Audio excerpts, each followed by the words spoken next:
Olá a todos, meu nome é Lucas Maretti. Eu vou apresentar aqui o trabalho feito em conjunto com o meu orientador, Paulino Ribeiro, para o WMECAI 2024, que é intitulado Influências Socioeconômicas e Geográficas no Desempenho do Enem 2023, um estudo estatístico e de aprendizado de máquina.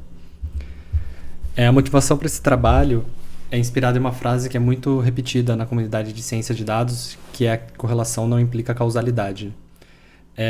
Ainda que em alguns casos seja claro quando essa frase é verdadeira, existem outros em que essa situação torna-se um pouco mais confusa. Um exemplo disso é quando usamos modelos de predição para inferir relação de causalidade entre variáveis quando essas não existem. Então, para explorar um pouco melhor essa situação, a gente vai usar um estudo de caso com microdados do Enem 2023, em que a gente vai discutir as limitações de se usar machine learning quando a gente deseja extrair relações de causalidade entre variáveis e vai abordar alternativas que podem ser usadas para esse fim. O dataset dos microdados do Enem 2023 ele compreende cerca de 2,4 milhões de estudantes, que são as observações. Para o estudo com machine learning, foram separados 20% desses dados para ser usado como conjunto de teste, e para a amostra restante, a separação foi feita em 70-30 para treinamento e validação dos modelos. O problema ele foi modelado como um problema de classificação binária, em que a nossa variável target assume o valor 1 se o aluno tira nota maior do que 650 e 0 do contrário. Fazendo isso, a gente chegou no problema de classificação desbalanceada na proporção 87-13%. E cabe aqui só uma observação que esse valor de corte para a nota média do aluno foi feito com base em estudos que mostram que quando o aluno tira notas acima de 650, a probabilidade de ele conseguir acesso ao ensino superior federal aumenta bastante. Com relação aos modelos, nós usamos o modelo baseline de regressão logística e os modelos selecionados para lidar com o desbalanceamento foram o Random Forest, XGBoost e LightGBM. Eles são chamados Strong Learners, ou seja, eles têm hiperparâmetros que são capazes de lidar com o desbalanceamento, e isso faz com que nós não precisemos gerar amostra sintética ou até mesmo reduzir a amostra, né, usando estratégias como undersampling, por exemplo. Para validar os modelos, nós usamos Fivefold Cross Validation, e a nossa métrica de avaliação foi a área debaixo da curva de precisão recall, que é uma métrica muito bem aceita para avaliar modelos de problemas desbalanceados, né, como os nossos. Falando um pouco aqui da análise exploratória dos dados, a gente pode ver que quando a gente plota a média das notas do Enem por estado, gerando um gráfico de calor como esse aqui à esquerda, a gente claramente consegue enxergar algumas disparidades regionais, né? As médias das notas elas tendem a ser menores nos estados do Norte e Nordeste, aumentando à medida que a gente vai mais para o sul do país. Alguns outros insights que a base nos permite tirar são que as mulheres são a maioria dos estudantes. Os estados de São Paulo, Bahia, Minas, Rio e Ceará são os 5 estados com o maior número de alunos matriculados. Em termos de raça, pretos e pardos são a maioria, com 52%, seguidos de branco, com 41%, amarelos, indígenas e não declarados compõem o restante, com 7%. Aqui a gente traz o resultado da modelagem. Então, o modelo que performou melhor com relação ao nosso baseline, na nossa métrica selecionada, foi o XGBoost. E em seguida nós plotamos aqui o método de Feature Importance do modelo do XGBoost para entender quais variáveis contribuíam para o efeito preditivo do modelo. E aqui a gente pode ver que a gente tem essencialmente 4 variáveis que têm um forte poder preditivo, né? A renda per capita, a cor, o nível educacional dos pais e o tipo de escola. E uma pergunta que pode sair de uma análise como essa é: sendo a renda tão importante, a gente pode dizer que a renda da família faz com que o estudante tenha um desempenho melhor no Enem? Ou seja, a renda per capita da família tem relação causal com o desempenho do aluno? E a resposta é não. E para entender isso, a gente precisa voltar na discussão de por que correlação não implica causa, né? Aqui tem um primeiro caso famoso, que é a chamada correlação espúria. Nós podemos achar uma relação clara, linear, positiva entre vendas de sorvete e acidentes com afogamento. Mas isso não significa que um causa o outro. A venda de sorvete ela pode ser um bom preditor do risco de acidentes com afogamento, mesmo sem ligação causal. Na verdade, o que causa ambos é o verão, né, uma temperatura ambiente mais alta. Um segundo caso é quando a gente relaciona educação com performance no mercado de trabalho de uma pessoa.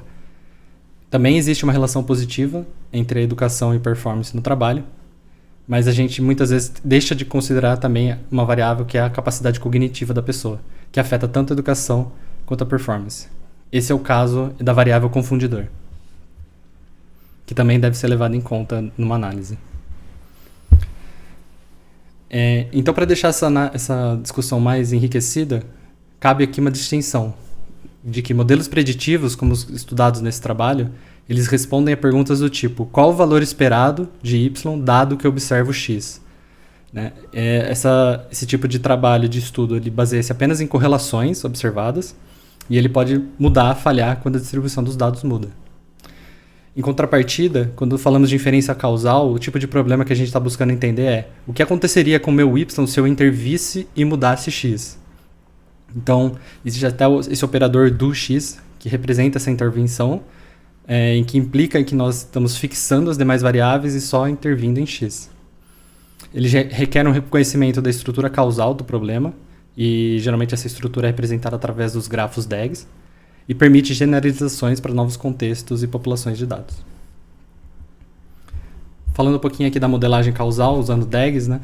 De novo, trazendo aquele exemplo da educação com performance, nada mais é do que representar a direção causal com base no nosso conhecimento de domínio, de como a gente entende que uma variável afeta a outra. Então, como nós dissemos anteriormente, a capacidade cognitiva afeta tanto a educação quanto a performance. E aí a estrutura causal aqui é de capacidade cognitiva afetando a educação, que afeta a performance, e capacidade também afetando a performance. Fazendo-se isso, a gente consegue identificar exatamente quais variáveis nós devemos controlar para isolar o efeito da educação em y, né? Evitando assim que os vieses trazidos por variáveis confundidoras afetem a nossa análise. No nosso caso aqui, a gente teria que isolar o efeito da capacidade cognitiva para entender de fato como que a educação afeta a performance. E para isso, a gente pode utilizar de técnicas como matching, variáveis instrumentais e propensity score matching, que são técnicas comuns na área de inferência causal. Então aqui eu trago um exemplo de uma dessas técnicas de inferência causal, e aqui o objetivo não é fazer uma aula de inferência causal, mesmo ilustrar como que essa discussão sobre controlar confundidores e como isolar esses efeitos nos permite ter essa visão mais causal de como uma variável afeta a outra versus o que a gente tem com modelos preditivos simples, né? Então aqui o objetivo do Propensity Score Matching, trazendo para a nossa realidade dos dados do Enem, seria comparar alunos de renda alta com renda baixa, mas que tenham backgrounds similares. Lembrando que quando a gente discutiu anteriormente, o que a gente quer fazer com a inferência causal é entender o efeito de x em y, mantendo-se fixos as demais variáveis que afetam o sistema. Então, a estratégia do PSM seria assim: a gente calcula para cada aluno qual que é a probabilidade dele ter renda alta baseado nos confundidores. Então, aqui seria uma probabilidade de ter renda alta dado a educação dos pais, região, tipo de escola, todas aquelas variáveis que nós mapeamos anteriormente. Então, por exemplo, João, com pais graduados em São Paulo, tem 75% de chance de ter renda alta. Já Maria, com pais que têm apenas o ensino médio, sendo do interior, tem 30% de chance. E o que nós fazemos em seguida é parear alunos com probabilidades similares de ter renda alta, só que com a diferença apenas na renda. Então aqui, João tem renda alta e um PS de 0,75, Pedro tem renda baixa com PS de 0,73.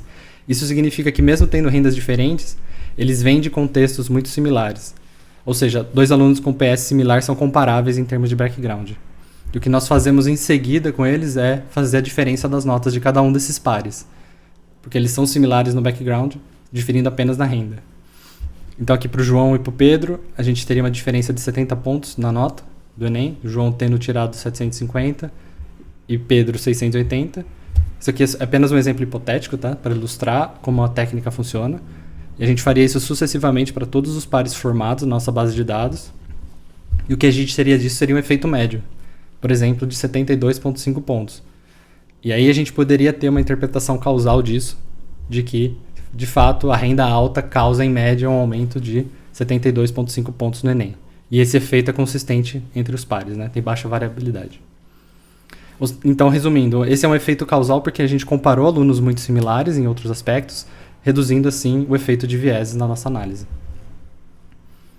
Então, para concluir a discussão sobre causalidade e inferência com relação à predição. O uso de modelos de machine learning ele tem grande importância em tarefas que são puramente preditivas, como detecção de objetos em imagens, filtros de spam, manutenção preditiva. Em todas essas tarefas, o resultado final da predição é mais importante do que identificar uma relação de causa e efeito entre predição e preditores. Além disso, os modelos de machine learning são ótimos para extrair padrões dos dados, correlações, como no exemplo do Enem, que a gente viu que existia correlação entre renda, entre educação dos pais e outras variáveis mapeadas. Mas como nós vimos, o poder preditivo não implica uma relação de causalidade. Para isso, a gente precisa de técnicas específicas de inferência causal. Ambas as estratégias elas podem ser complementares, a depender da análise, como no exemplo do Enem, em que a gente usou primeiro machine learning para identificar padrões e correlações mais fortes, e depois a gente usaria técnicas de inferência causal para referendar essa relação de causa e efeito entre as variáveis.